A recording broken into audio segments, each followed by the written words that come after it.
Oltre al colonnello Vittorio Stingo, stamani c'è stato un altro avvicendamento nell'Arma dei Carabinieri ad Agrigento. Lascia il comando il capitano Marco La Rovere, che per alcuni anni è stato il capo della compagnia. In città, sin dall'11 settembre del 2019, si è particolarmente distinto tra le tante sue attività molteplici nei periodi particolari come durante il Covid per controllare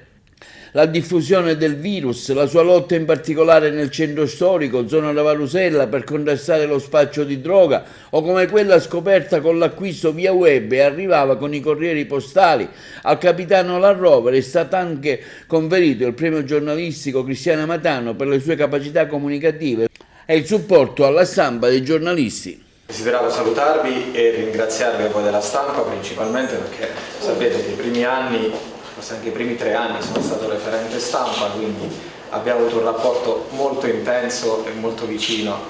rispetto a tutte le altre categorie. Abbiamo vissuto insieme, quindi tutte le varie dinamiche, tutti gli eventi, e questi 4 anni sono stati vissuti palmo a palmo insieme, ragion per cui non devo dirvi nulla di quello che voi già non sappiate, se non ringraziare le città che sono state di mia competenza, della compagnia di Agrigento, tutti i cittadini che sono stati collaborativi, comprensivi e anche molto affabili nei nostri confronti, soprattutto nei miei. Questo devo essere sincero, che ho trovato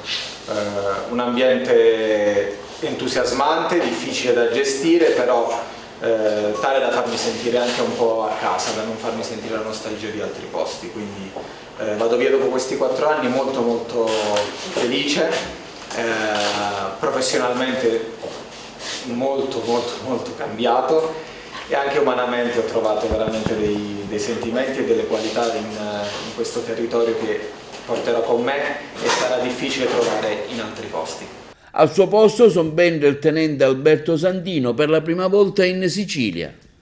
È la mia prima esperienza in terra siciliana, vengo da una precedente esperienza in Veneto, quindi sicuramente un territorio molto diverso. La città è interessante, sicuramente sfaccettata e molto variegata, presenta delle sfide non indifferenti, è nota a tutti sono note a tutte le problematiche principali della